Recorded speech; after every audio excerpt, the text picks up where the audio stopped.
Za komentar dneva se bo s pepelom posuval Igor Žagar. Dober dan. Pepelnična sreda je prvi dan posta. Postni čas pa je čas pokore. V tem obdobju velja spodbuda k poglobljeni molitvi in ljubezni do bližnjega, k zatajevanju samega sebe, nas uči vesoljna rimsko-katoliška cerkev. Zato mi dovolite, da se na ta pepelnati dan tudi sam posujem s pepelom. Kajti motil sem se in hudo grešil. Pred državnozborskimi volitvami sem namreč z inštitucijo, v kateri izbi pravkar sedim, sklenil dogovor, da bom redno ocenjeval retorično plat predvolilnih soočenj. In pri tej raboti sem zagrešil mnogo tero napako. Po prvem soočenju med Janšo in Pahorjem sem zapisal, da je slednji na soočenje prišel povsem nepripravljen, brez konkretnih podatkov, oborožen le z značilnimi splošnostmi in puhlicami.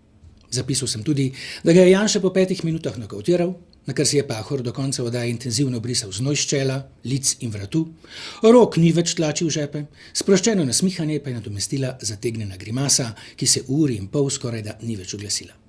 Danes, po pregovornih 100 dneh nove vlade, vem, da sem grešil. Moje misli so bile napušne in prevzetne.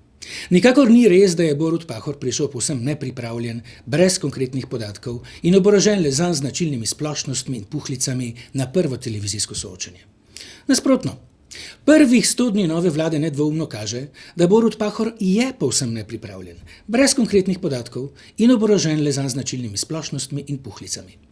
Sicer si ne briše več tako intenzivno znoja s čela, lic in vratu, pa tudi grimasa je vedno bolj zategnjena. Bržčas zato, ker je po predvolilnem nokautu svoje obliče zabarantal še za nekaj povolilnih krošev in aperkatov.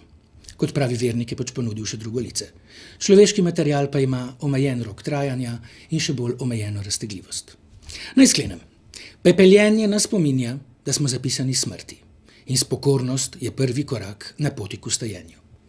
Vstajenja pa si je končno želeti tudi od predsednika vlade. Prijeten post želim.